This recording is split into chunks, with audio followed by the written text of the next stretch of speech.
Welcome back. 14 members of the United Nations Security Council condemning President Trump's decision to recognize Jerusalem as the capital of Israel. Deadly clashes between Israelis and Palestinians this weekend.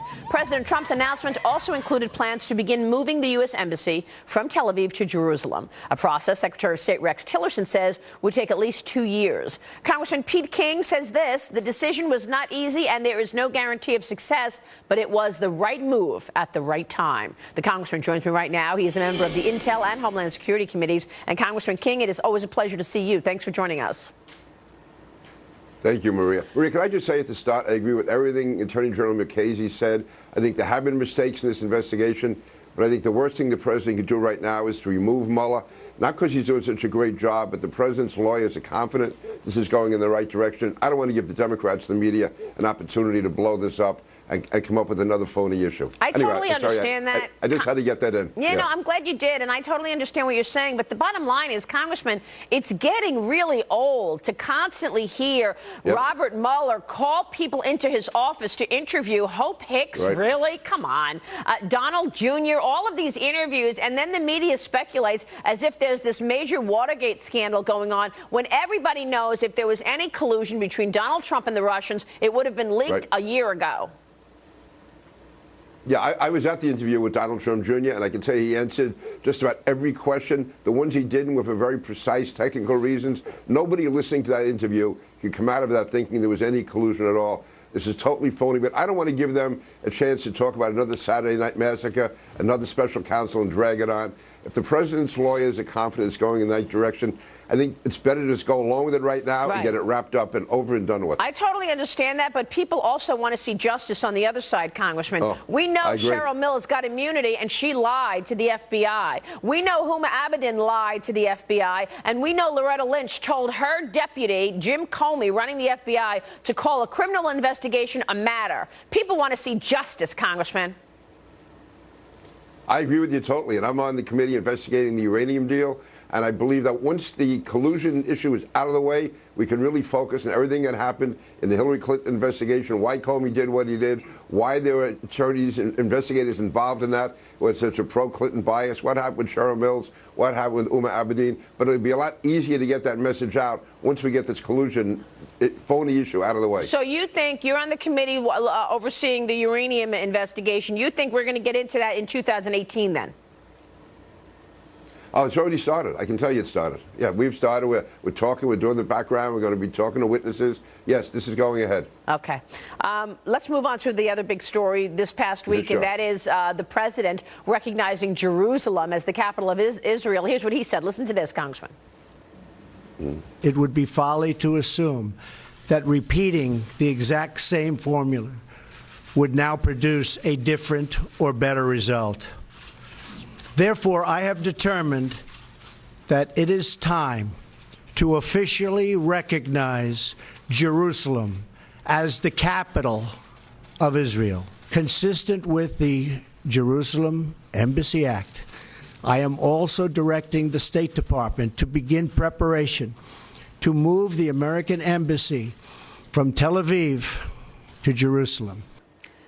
So there you go. I understand the reasoning. I mean, 2 presidents before President Trump have said they would do this, and they never did it. As you just heard Kevin McCarthy say, they voted on it, certainly even in the Senate. They voted to move the embassy, and it was never done. My only question is, Congressman, why now? The president has so much on his plate right now. You've got North Korea in one corner, ISIS in another, a tax plan hanging in the balance. Why did he have to do this today? I think the president feels he can always work with the full court press. He can do many things at the same time. And I think it was the right thing to do because, first of all, the peace process, there is none right now. It's a total impasse. If there's one at all, it's stagnant. It's the status quo. Nothing is happening. And there is violence. I think this will help. This could help to jumpstart the peace process.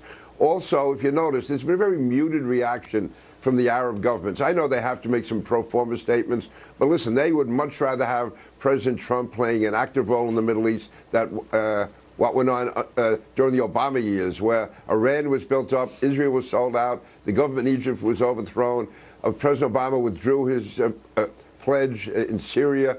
He put people like King Abdullah on the line to support us in Syria. Then he invited the Russians in instead. So no, listen, on balance, this is the right thing to do. There's no guarantee it's going to work. But I really think that something was needed to be done to let the Palestinians know, yes, we are standing strongly with Israel, but we are willing to be an honest broker. And for these European countries that complain about us somehow upsetting the peace process, what have they done for the peace process over the last 50 years? France and Germany, what have they done? Well, that's a really good point. And by the way, on the peace process conversation, I just got back from Saudi Arabia, and I couldn't believe the mentality and the sentiment in Saudi about stomping out terrorism. I mean, the Crown Prince, future king, told me directly, we're going to get extremists down to 5% of this country in the next couple of years. Then he turns around and he arrests all of these princes, royal family members, who he says got their money, fraudulently because they were funding terrorists. So, and then to hear the Crown Prince align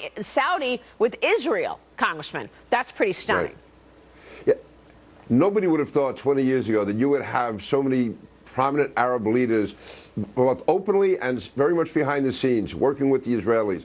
Right now, the Saudis, the Jordanians, UAE, Egypt, these countries are certainly far closer to Israel than they've ever been than anyone could have even anticipated years ago. Congressman, before you go, I got to ask you about taxes. You voted no on the tax plan. You just heard Kevin McCarthy. He said, no, you're not talking about $10,000 for property taxes and another $10,000 cap for state and local income. He says it's one $10,000 property cap, and that's going to, he's hoping to be able to put toward property or state and local income. I know we're getting into the weeds a little here, but what would it take for you to vote yes on a final bill?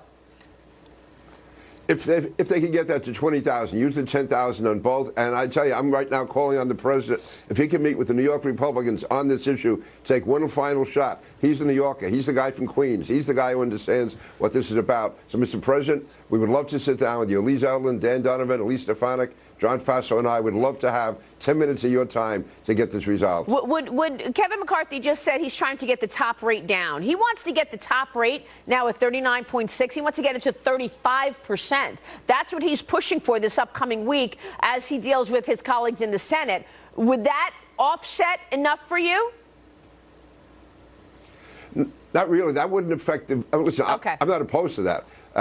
But having said that, I want to make sure that the middle-income voters and constituents in my districts don't get hurt badly on SALT the way they would be. Of course. Congressman, it's great to see you as always. Thanks so much. Maria. Happy holidays. Merry Christmas to you. A Christmas deadline approaching for Congress.